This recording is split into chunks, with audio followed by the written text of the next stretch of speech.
Hello, math humans. We're going to do 5.4a today. We're going to be doing derivatives of exponential functions. We're going to review exponential functions first and solving exponential equations, and then we're going to move on to finding derivatives of exponential functions. So if you'll remember, if I have f of x is equal to the natural log of x, then I can do e to the x is going to be the inverse of the natural log of x, okay? And so I would say x is equal to the natural log of y, then e to the x is equal to y. And so remember, that's how we go between the two forms, log form and exponent form, okay? If you think about the graphs of these two, if I graph y is equal to e to the x, this is y is equal to e to the x, it crosses at 1. And this is the graph of y is equal to the natural log of x, and it crosses at 1. And you can see, except for my crappy graphing skills, that it is the reflection of the curves across the line y equals x. So let's just jump in with a couple of examples, because most of the beginning of this is review from pre-calc. I want to solve, math, and I'm going to get e to the x plus 1 is equal to 7. So because my variable is in the exponent position, I'm going to use the properties of logarithms to solve. So I'm going to take the log of both sides. So I'm going to do x plus 1 natural log e is the natural log of 7. The natural log of e is 1. And then x plus 1 is the natural log of 7. X is equal to the natural log of 7 minus 1. And then remember, if you see the words exact, that means no calculator, and this would be your answer, or you could get the decimal equivalent, which would be 0.946. All right. Second example, again, says solve, and we're going to have the natural log of 2x minus 3 is equal to 5.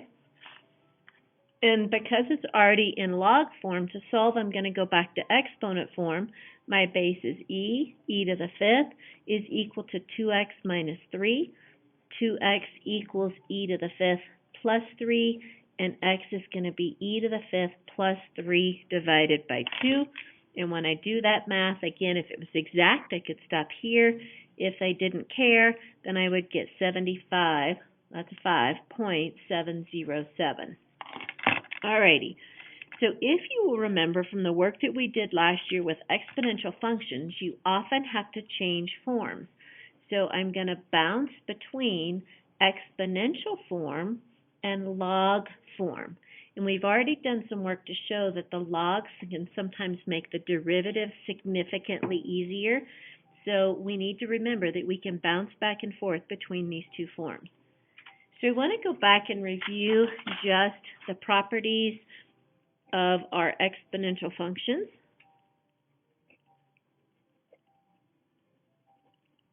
Whew, lots of writing. All right, so our exponential function, it crosses at 1, is going to look like this. So this is y is equal to e to the x.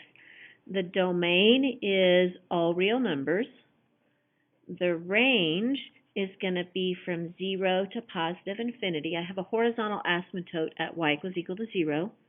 The function is continuous over the domain, and it is 1-to-1 over the domain, which means that both the function and its inverse are functions and not relations. The function is concave up over its domain, and it is also increasing over the domain. Okay, if we take the limit as x approaches infinity of e to the x, we get infinity, which means therefore that the limit of e to the x as x approaches infinity does not exist. Okay, and then if we look at negative infinity, so that's the positive, if we look at the limit of e to the x as x approaches negative infinity, right, bad notation, put it in my positive right there, it's going to approach the horizontal asymptote, and so it's going to approach 0. Okay? Alrighty, so now let's talk about our derivatives of exponential functions. They're actually really cool because the derivative and the integral are the same, which I think is a little bit entertaining. Alright, so for the derivatives of exponential functions, if I want to take the derivative of e to the x, I get e to the x. That's easy to remember. And then if I do d over dx e to the u, that just means that I'm going to get e to the u prime, which means that I can have things in my u, and it's going to be the chain rule. I just have to take the derivative of the top. All right, let's jump in with some more examples. So example number 3, I'm going to take the derivative, that's an x, of e to the 2x minus 1. It's fairly straightforward. It's going to be e to the 2x minus 1 times the derivative of the top 2. I would rewrite that as 2e to the 2x minus 1, and then we're all done. So then I would report the derivative is equal to 2e to the 2x minus 1. Okay? E to the anything is a nice, polite thing to take a derivative of. If I do my next example, and I want to take the derivative of e to the negative 3 divided by x, I'm going to rewrite that as I want to take the derivative of e to the negative 3x to the negative 1, because I think that makes the derivative easier. So it's going to be e to the negative 3 over x, because it's always the first thing, times the derivative of the top, which is going to be a negative 3 times a negative 1, x to the negative 2. I'm going to clean that up, and I'm going to write that my derivative is equal to 3e to the negative 3 over x divided by x squared. And that just makes our derivative look nice and clean. The last example, nice short video today. So example number 5, we have a little bit of writing to do. Says the numbers,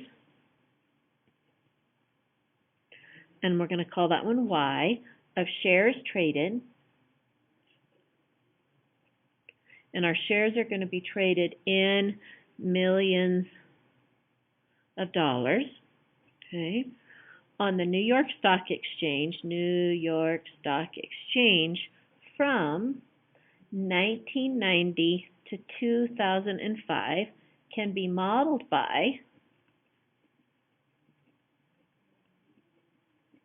y is equal to 39811e to the 0.1715t. T is going to be in years, and then time equals 0 is going to be the year 1990. Okay, and then at what rate, love that word rate when we're talking about calculus, was the number of shares changing in the year 2000. Okay?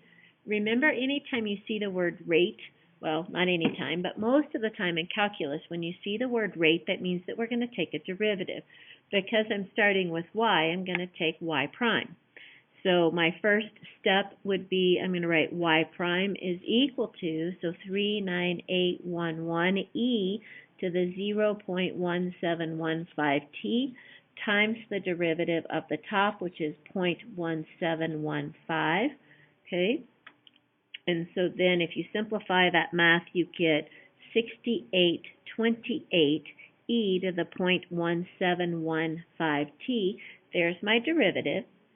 And if 1990 represents year 0 in the year 2000, that means I want to do y prime of 10.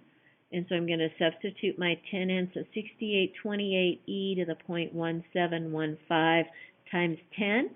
And when I do that math, I get 37941 millions of shares. Millions of shares traded. And remember that we always need to specify when that happens in the year 2000. Okay? Alrighty, that's it. Nice short video for today. Yay, derivatives of exponents. Talk to you soon.